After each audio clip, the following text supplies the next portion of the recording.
qu'il y a la différence entre les chrétiens épanouis, les chrétiens surnaturels et les chrétiens naturels, ordinaires, c'est que celui qui nage sur le surnaturel ou dans le surnaturel sait faire ce que l'ordinaire ne sait pas faire. Amen. Mais Dieu nous donne à tous la possibilité de savoir faire, d'arriver là où nous devons arriver. Et donc, dans la parole de Dieu, nous avons des clés pour y parvenir. Vous savez, les disciples observaient beaucoup Jésus.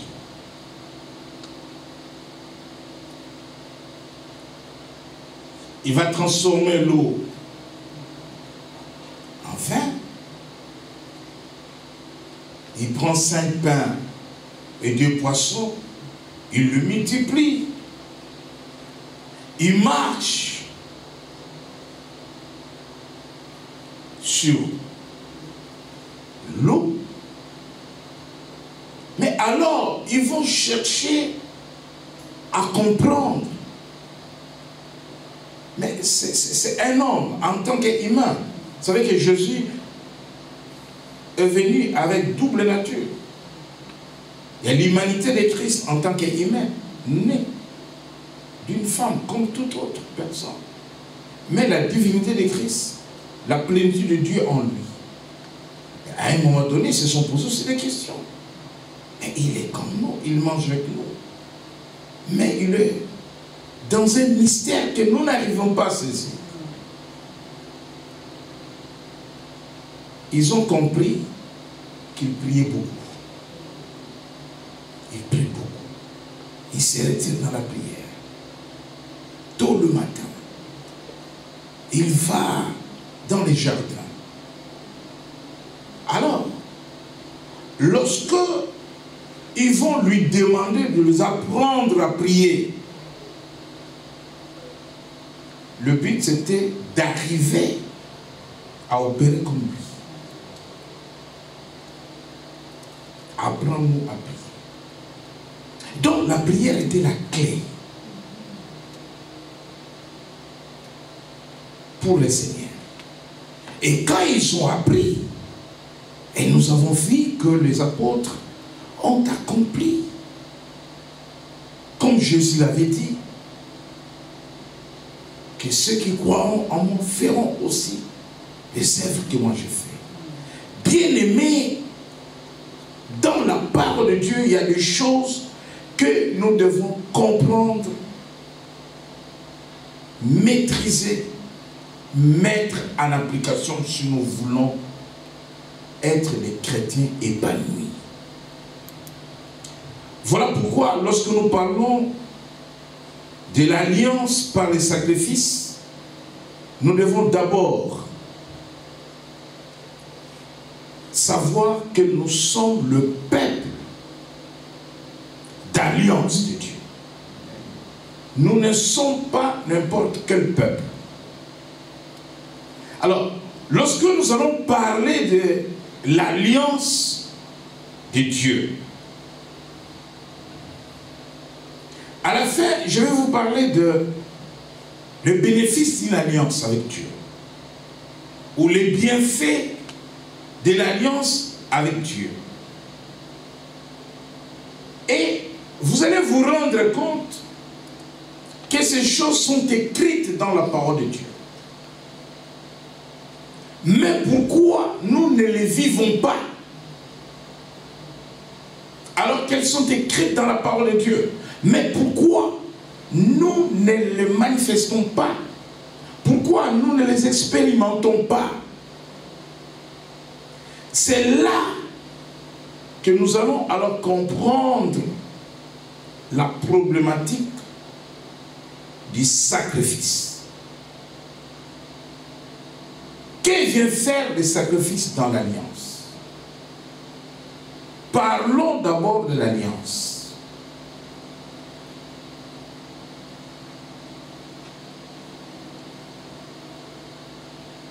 Vous savez, une alliance, c'est un accord.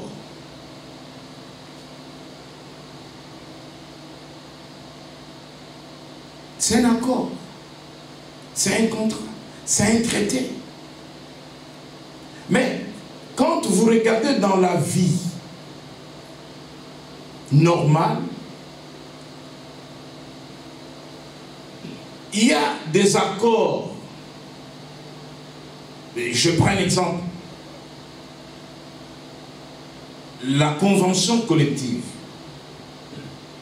dans le cadre d'une entreprise, c'est un accord qui est signé entre les salariés, les employés et le patronat. Mais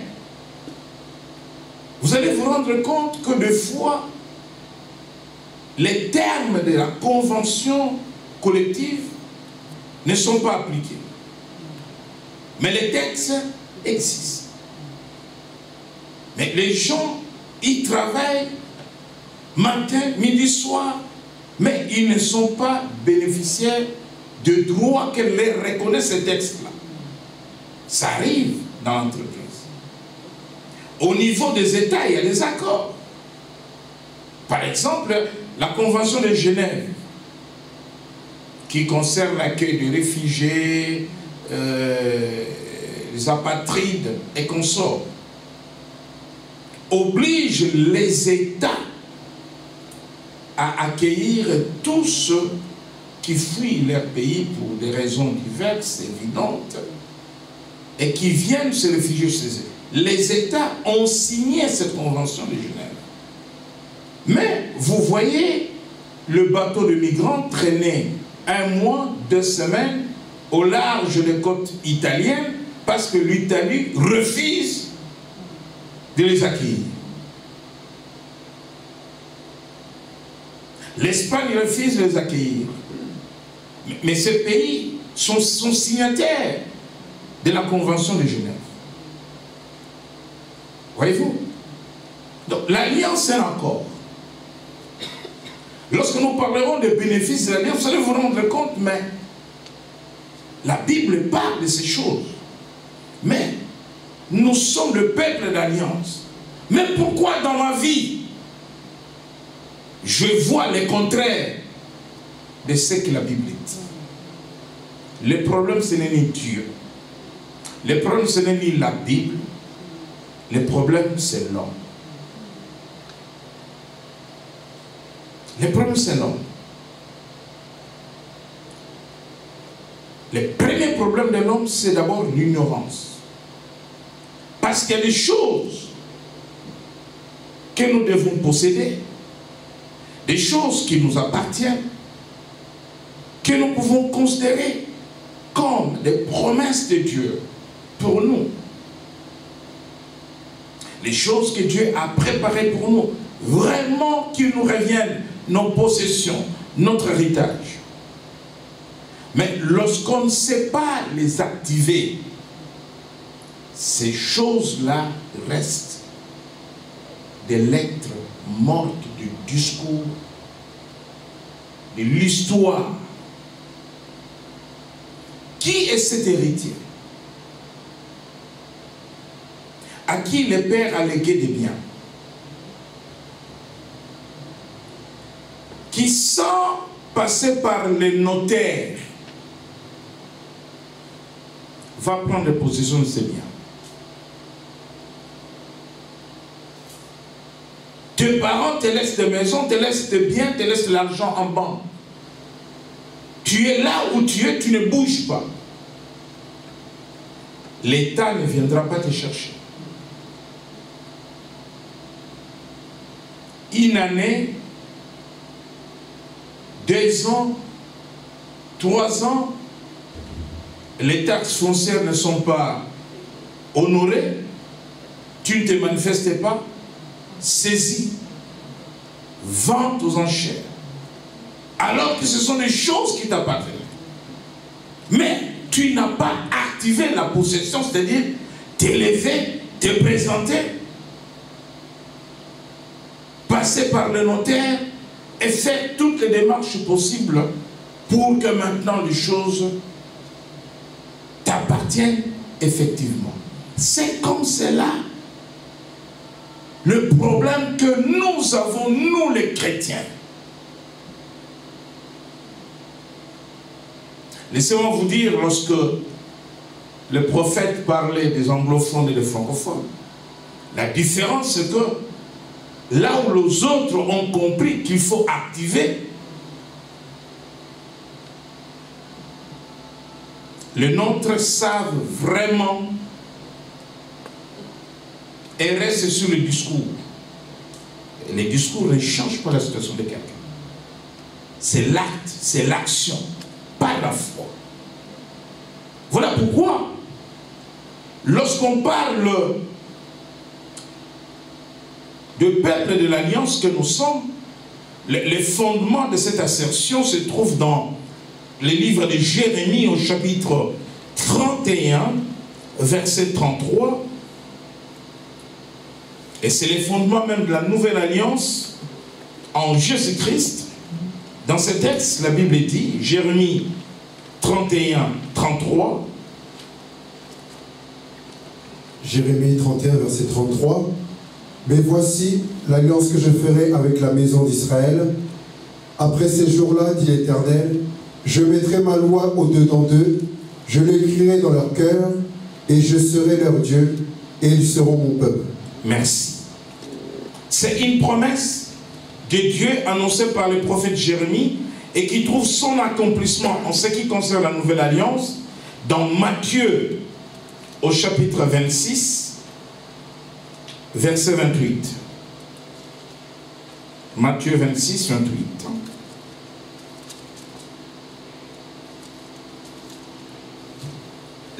Matthieu chapitre 26, verset 28, nous lisons la parole de Jésus-Christ. Car ceci est mon sang, le sang de l'alliance, qui est répandu pour beaucoup, pour le pardon des péchés. Merci. Et donc, c'est l'accomplissement en Jésus-Christ de cette nouvelle alliance qui avait été promise par Dieu, annoncée par le prophète Jérémie. Nous devons comprendre que l'homme, de par sa nature, est un être communiant, c'est-à-dire un être qui a toujours tendance à vivre en relation avec l'autre ou avec les autres. Et Dieu nous a créés avec ce besoin de vivre en communion, d'établir des liens, d'établir des relations.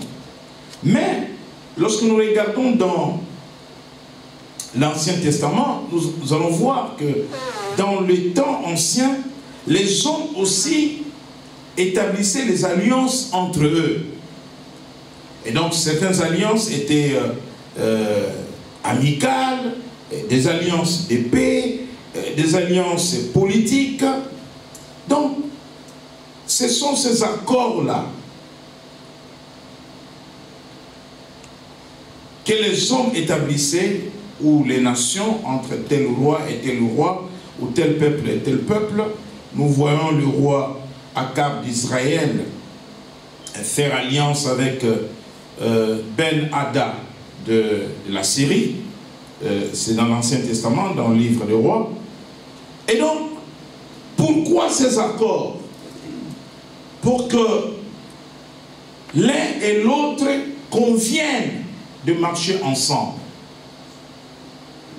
L'un et l'autre conviennent de se protéger, de ne pas se trahir, de ne pas se battre, de ne pas se faire du mal.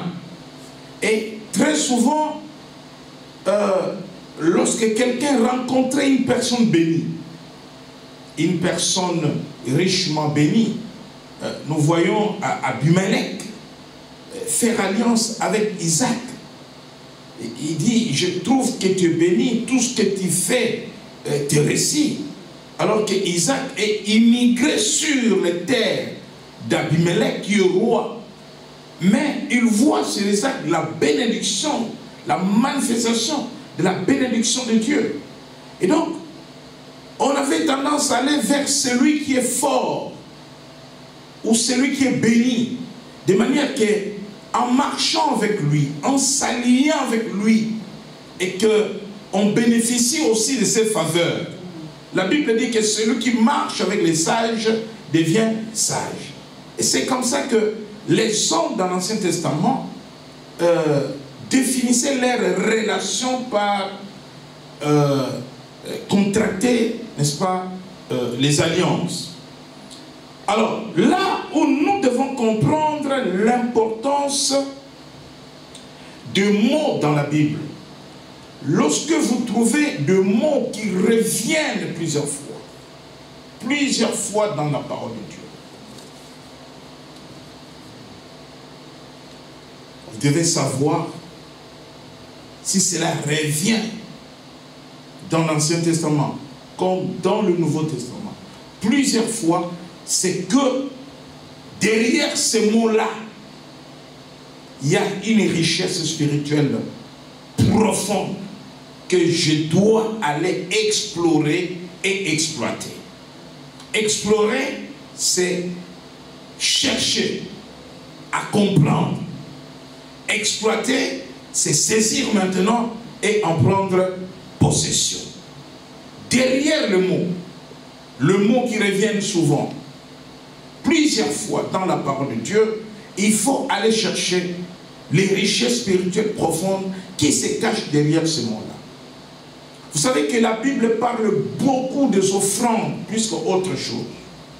Mais est-ce que les chrétiens cherchent à comprendre pourquoi, lorsque vous venez même dans le Nouveau Testament, l'apôtre Paul parle beaucoup plus des offrandes que les autres apôtres? Pourquoi? Quand vous lisez les épîtres de Paul, jamais Paul s'adresse aux églises d'Asie mineure, d'Europe, sans parler, n'est-ce pas, de la collecte, des offrandes, des libéralités, des dons. Lorsque nous regardons dans la Bible, dans le Nouveau Testament, le mot alliance est cité 283 fois. Dans l'Ancien Testament.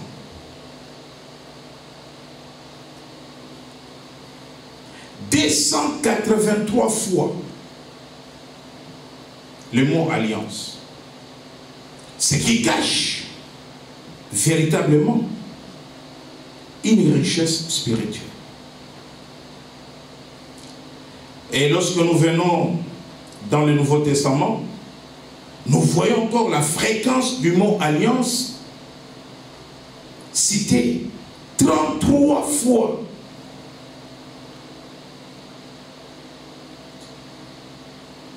Et il y a des mots comme cela, cités plusieurs fois. Je vous ai parlé de différentes sortes d'alliances que les hommes ont établies, ou les nations ont établies, dans la parole de Dieu. Lorsque nous allons dans le livre de 1 Samuel, au chapitre 18, versets 1 à 3, vous lirez à la maison. Là, on nous parle de l'alliance d'amitié qu'avaient conclue David et Jonathan. Alliance d'amitié qu'avaient conclue David et Jonathan. Et quand ces hommes concluaient les alliances, aucune de parties signataires de l'accord ou du contrat ne pouvait trahir l'autre. Tous s'engageaient à fidéliser leurs alliances. Et c'est pour cela que vous verrez que dans l'alliance d'amitié entre David et Jonathan, Jonathan était le fils du roi Saoul, qui cherchait même à donner la mort à David. Mais il avait compris qu'il ne devait pas suivre son père dans l'égarement. Il fit alliance avec David parce qu'il avait compris que David devait devenir roi. Malheureusement, Jonathan meurt au combat avec son père Saoul. Mais au terme de leur alliance, un jour, souvenez-vous, David demande à ses hommes qui reste dans la maison de Jonathan. Parce qu'il voulait rendre l'ascenseur. au terme de leur alliance, quand Saoul, le père de Jonathan, cherchait à tuer David, David sortait discrètement pour aller annoncer, Jonathan sortait discrètement pour aller informer David du plan diabolique de son père, roi, qui voulait tenter sa vie. Et un jour, David se souvient de son alliance avec Jonathan. Il dit, qui reste de la maison de Jonathan? On dit, ils sont tous morts, mais il reste un de ses fils qui avait un handicap difficile même à marcher, mais il est loin dans les montagnes, dans un village où on ne peut même pas aller les chercher. David dit, allez les prendre. Ça, c'est l'alliance. On les ramène à la table du roi. C'est comme nous. Nous étions morts au péché, égarés, inutiles devant Dieu. Mais à cause de l'alliance que nous avons conclue avec Jésus, nous avons été lavés de nos iniquités, de nos péchés, de condamnation, de malédiction. Nous verrons les bénéfices de l'alliance. Nous disons que nous sommes le peuple de l'alliance. Mais si on nous trouve encore sous des malédictions, si on nous trouve encore écrasés par des maladies, si on nous trouve encore dans des choses qui détruisent même notre existence, cela veut dire qu'il y a un problème. Nous, avec notre alliance, avec Dieu. Donc, l'alliance entre David et Jonathan, c'était une alliance d'amitié. Dans le livre des 1 Roi, chapitre 20, verset 34, là, il s'agit d'une alliance politique et commerciale entre deux rois. Aujourd'hui, vous avez des alliances politiques et commerciales entre les pays. Les rois d'Israël, Akab, et les rois de Syrie, Ben-Hadad. Mais on peut parler aussi des alliances de mariage. Lorsqu'on considère le mariage comme une alliance, dans Genèse 24, on nous parle du mariage entre Isaac, le fils d'Abraham, et Rebecca. Là, il s'agit, n'est-ce pas, d'une alliance de mariage. On parle aussi des alliances de paix, les gens qui font la paix, qui refusent de faire la guerre, et Laban et Jacob ont réglé leurs différends en faisant la paix entre le neveu et l'oncle, les beaux-fils et les beaux-pères. Vous pouvez lire à la maison dans Genèse chapitre 26 verset 28, aussi Genèse 31 44, vous pouvez noter toutes ces références. Mais dans les termes de la Bible, vous avez plusieurs expressions lorsqu'on parle, n'est-ce pas, des alliances. On peut utiliser les expressions telles que faire une alliance. Dans 2 Chroniques 16, 3, vous pouvez lire cela. 2 Chroniques 16, 3, c'est cette expression qui est utilisée. 2 Chroniques, chapitre 16, verset 3. Il lui fit dire qu'il y a une alliance entre moi et toi, comme il y a eu une entre mon père et ton père. Voilà.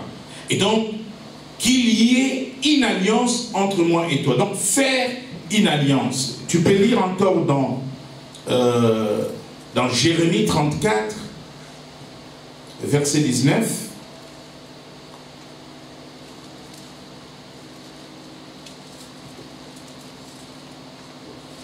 Jérémie 34. Jérémie 34, verset 19. Je livrerai les chefs de Juda et les chefs de Jérusalem, les eunuques, les sacrificateurs et tout le peuple du pays qui ont passé entre les morceaux du veau. Jérémie 34, 19.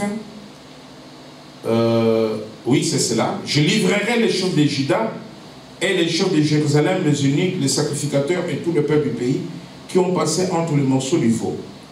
Donc, cette sorte d'alliance, on appelait cela couper une alliance.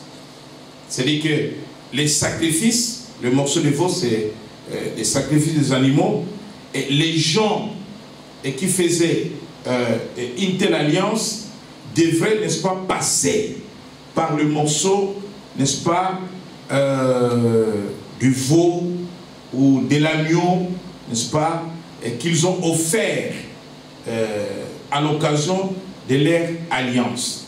Et quand ils passaient comme ça, ils offraient un sacrifice d'animaux coupés, et ceux qui concluaient l'alliance, ou on les appelle les contractants parce que c'est un contrat, passaient entre les animaux. Vous voyez cela dans Genèse au chapitre 15, verset 17. Et quand ils passaient devant les animaux, ils prononçaient des imprécations contre celui, n'est-ce pas, qui serait infidèle à l'alliance.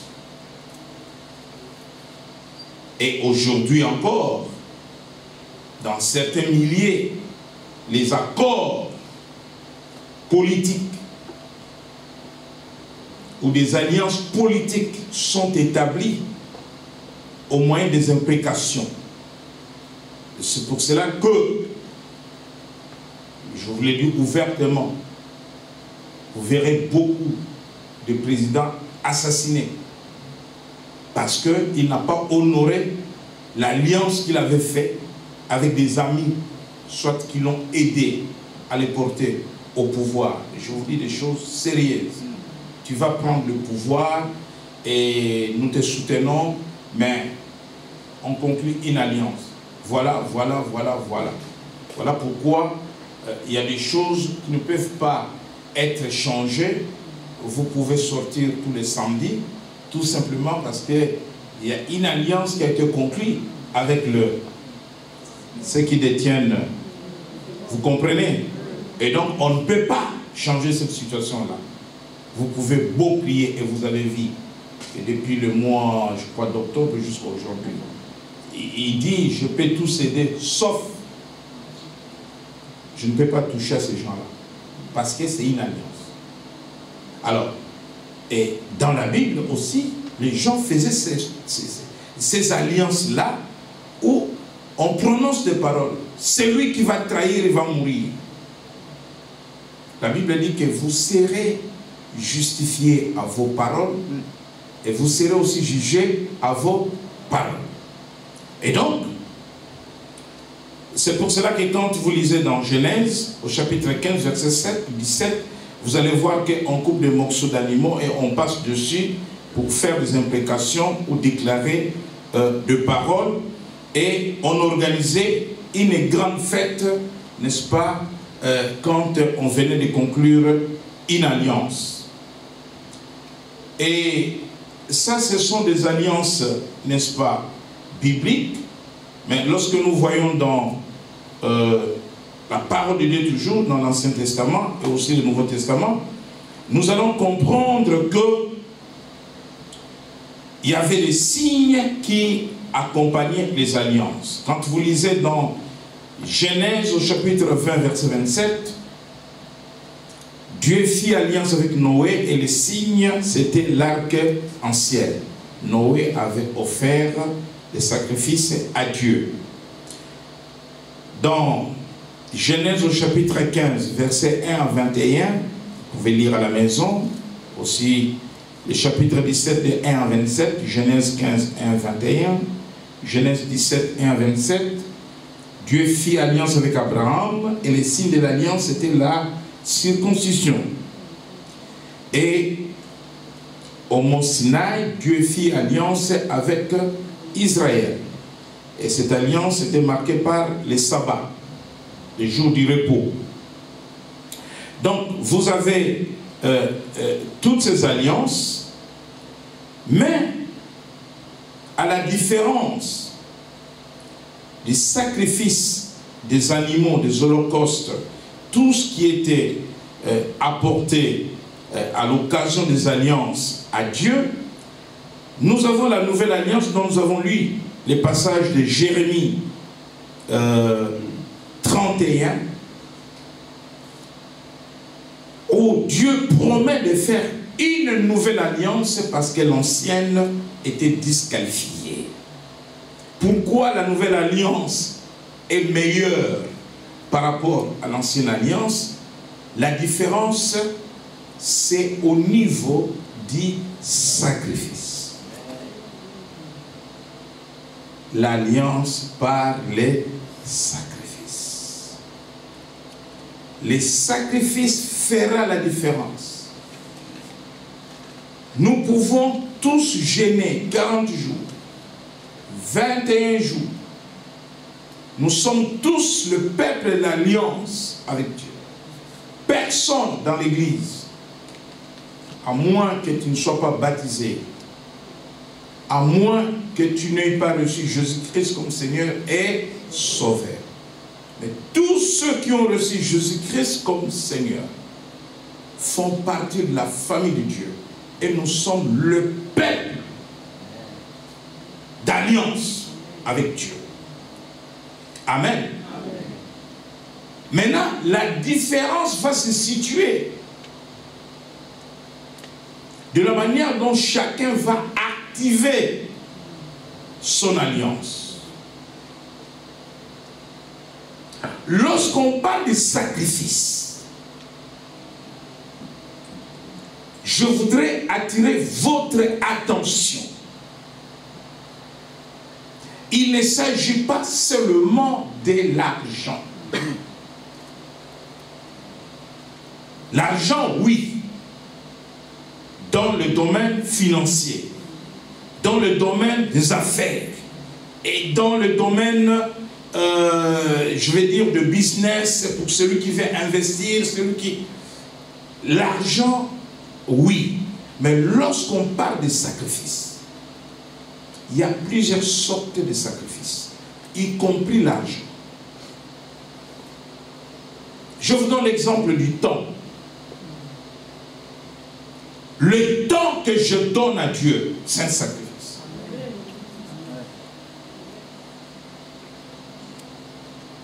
Pourquoi ce temps-là devient un sacrifice?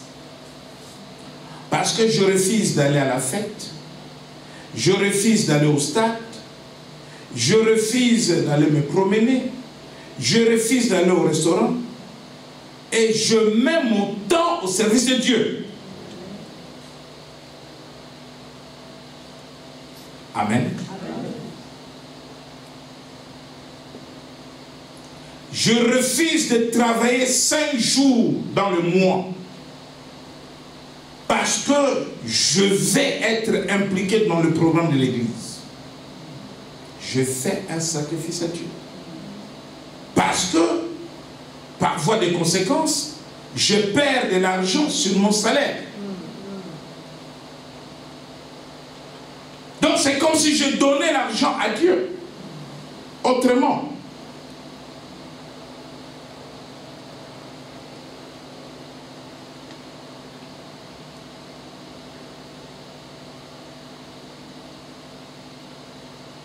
Il y a des sacrifices de louange. Il y a des libéralités. Il y a des dons. Il y a des offrandes. Mais bien aimé, il n'y a pas de bénédiction sans sacrifice. Il n'y en a pas. Isaac avait compris le principe de l'alliance par le sacrifice.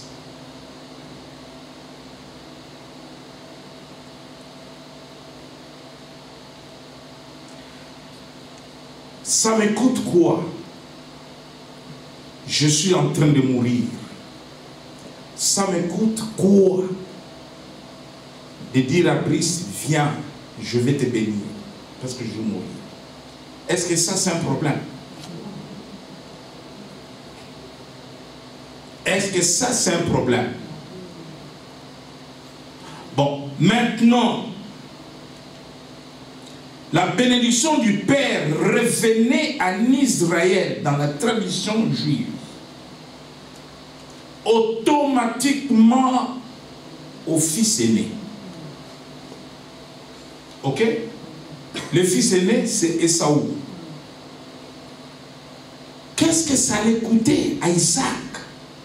Esaü, mon fils, tu es mon fils aîné. Conformément à notre tradition, reçois la bénédiction. Mais parce qu'il comprenait la logique de Dieu, la bénédiction ne s'octroie pas comme ça. Il savait, Isaac, qu'elle ne marchera pas comme ça. Nous pouvons lire les textes. Genèse.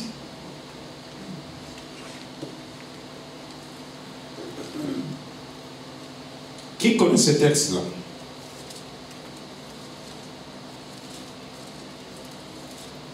C'est dans Genèse, chapitre 27. Chapitre 27, verset 1er. On y va. Isaac devenait vieux, et ses yeux s'étaient affaiblis au point qu'il ne voyait plus. Alors il appela Esaü, son fils aîné, et lui dit, « Mon fils » Et il lui répondit, « Me voici. » Isaac dit, « Voici donc, je suis vieux, je ne connais pas le jour de ma mort.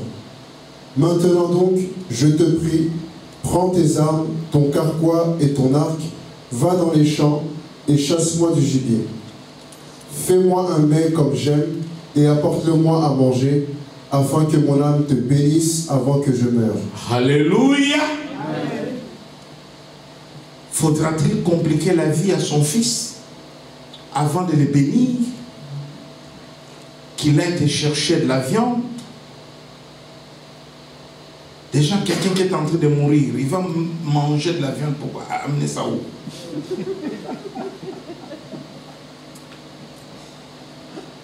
Amen. Je ne pense pas qu'il avait faim. Mais c'est le principe divin. Les principes divins, la bénédiction ne peut pas être transmise comme cela.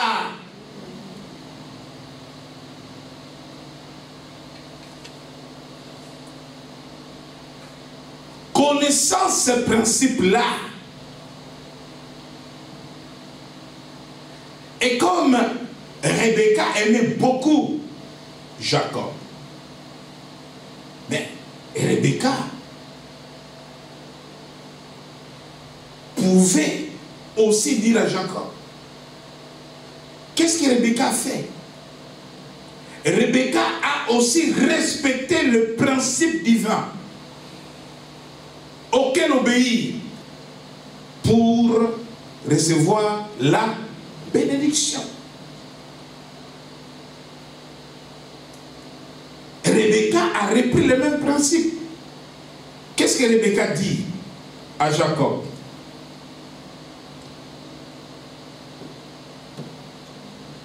Verset 6. Puis Rebecca dit à Jacob, son fils, « Voici, j'ai entendu ton père qui parlait ainsi à Esaü, ton frère, apporte-moi du gibier et fais-moi un mets que je mangerai, et je te bénirai devant l'Éternel avant ma mort. Maintenant, mon fils, écoute ma voix à l'égard de ce que je te commande.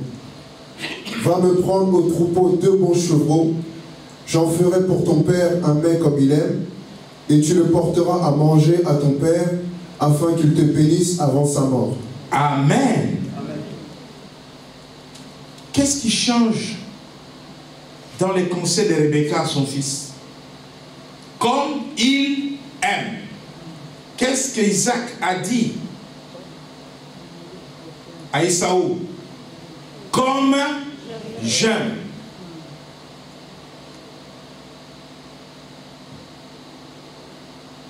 Amen. Amen. Parce qu'il connaissait le principe divin de la bénédiction. Qu'il n'y a pas de bénédiction sans sacrifice. Maintenant, bien-aimés dans le Seigneur, en quoi est-ce que la nouvelle alliance est meilleure à la première?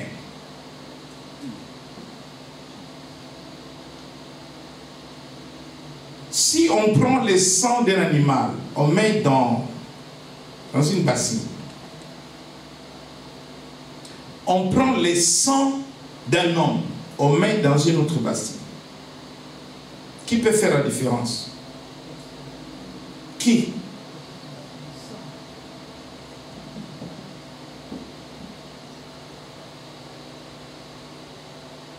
Si je demande à la sœur Jocelyne d'égorger une poule là-bas aux toilettes, quelqu'un va aller voir, hey, quelqu'un saignait ici, n'est-ce pas?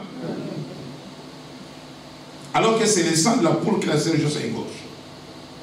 Mais pourquoi la nouvelle alliance est-elle meilleure? La différence se trouve où?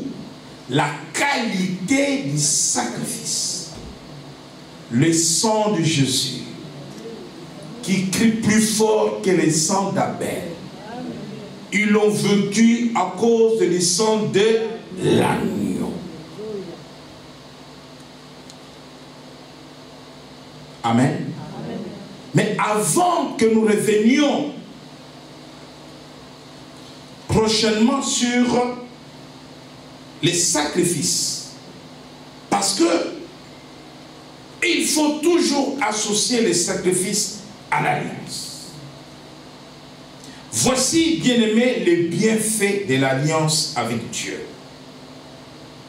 Lorsque quelqu'un est en alliance avec Dieu, voici les choses que cette personne va réaliser dans sa vie. Premièrement, notez, le bienfait de l'alliance. Premièrement, les rachats. On nous a parlé du rachat de Ruth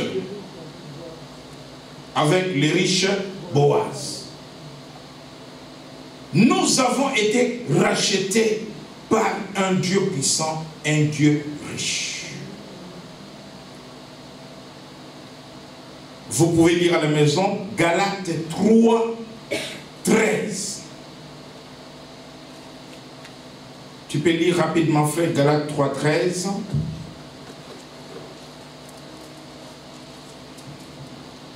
Galates, chapitre 3, verset 13, de la parole de Jésus-Christ. Christ nous a rachetés de la malédiction de la loi, étant devenu malédiction pour nous, car il est écrit, maudit est quiconque est pendu au bois. Ok. Dans Colossiens chapitre 1er, verset 14, il dit, il a effacé l'acte dont les ordonnances nous condamnaient et qui subsistait contre nous, et il l'a détruit en le clouant à la croix. Maintenant, pourquoi trouvons-nous encore des chrétiens sous la malédiction? Alors que les chrétiens, eux, le peuple de l'alliance de Dieu, peuple d'alliance. Paradoxe. Paradoxe. C'est le problème que nous aborderons, qui n'est autre que celui du sacrifice. Parce que c'est le sacrifice qui active tout ce que vous allez noter comme bienfait. Sans sacrifice, cela reste, et comme nous disons en droit, un accord ou un texte qui tombe en désuétude. C'est du mis à la poubelle, qui n'est pas appliqué.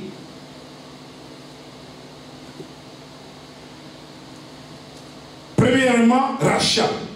Galates 3, 13. Tu ne peux pas être dans l'alliance par le sacrifice et être sous la malédiction. Quand tu enlèves le sacrifice, il n'y a pas d'alliance.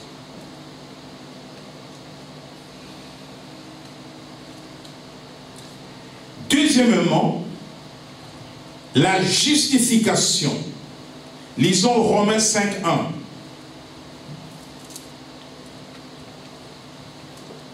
Romains, chapitre 5, verset 1er, j'ai la parole de Jésus-Christ.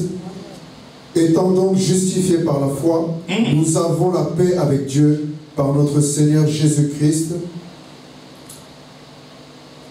Et donc, nous sommes justifiés par notre Seigneur Jésus-Christ. Et Romains 8 dit, chapitre 8, verset 1er, il n'y a donc maintenant aucune condamnation en ceux qui sont en Jésus-Christ. Pourquoi nous faisons des délivrances dans l'Église? Parce qu'il y a des délivrances qui relèvent de la condamnation, de malédiction. Cela veut dire qu'il y a un problème de dysfonctionnement au niveau de l'alliance. Et le problème de dysfonctionnement de l'alliance se situe toujours au niveau du sacrifice. Je dis que nous parlerons du sacrifice le mercredi prochain. Troisième chose, lorsque tu es en alliance avec Dieu, peuple d'alliance, tu es en communion avec Dieu. Vous lirez 1 Corinthiens 1, 9 à la maison. Quatrièmement, l'adoption. Lorsque tu es en alliance avec Dieu, tu es adopté. Un enfant qui vient d'une famille pauvre et qui venait d'être adopté par un riche devient propriétaire par adoption des biens de son père. Pourquoi tant de souffrance dans la vie des enfants de Dieu, alors que nous sommes des fils d'adoption? Lisons Jean 1, 12, Éphésiens 2, 19, Jean 1, 12,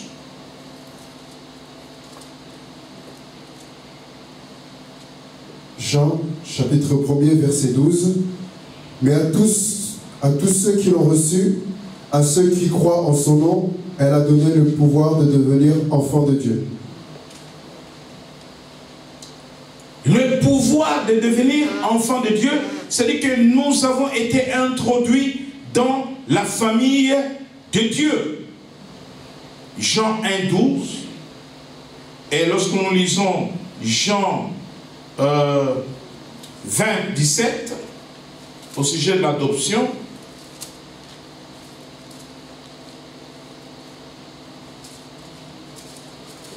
Jean chapitre 20 verset 17,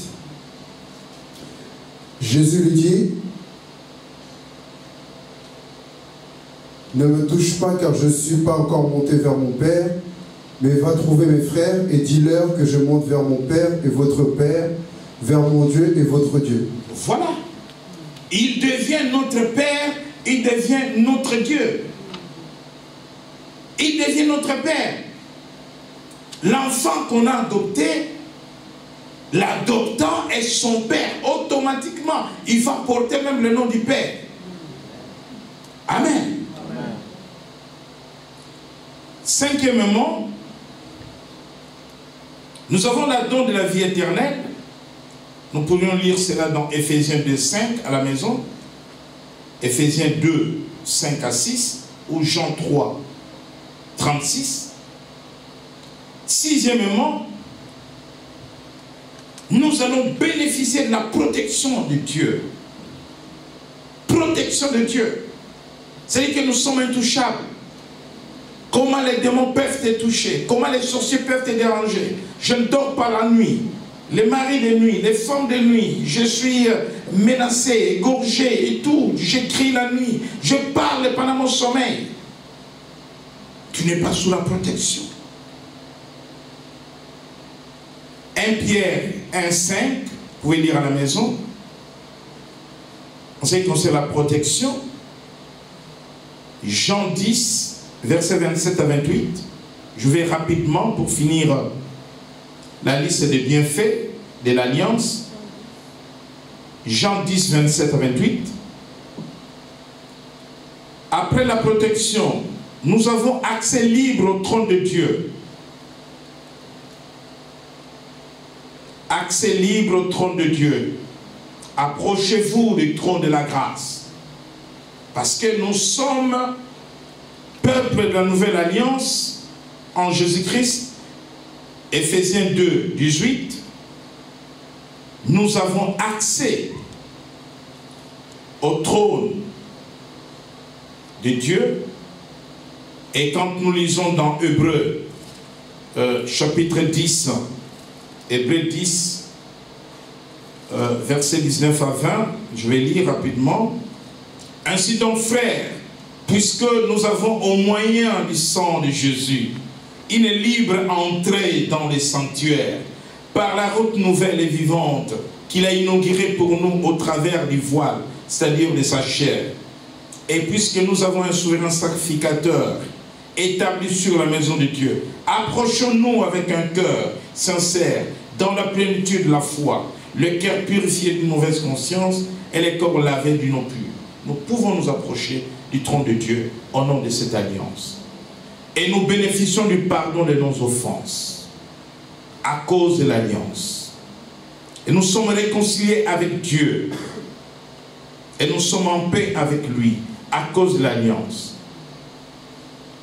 Les condamnations sont annulées. Les malédictions sont annulées. Galates 3, 13, 14. Nous sommes héritiers de Dieu. Et nous sommes héritiers de l'espérance de la vie.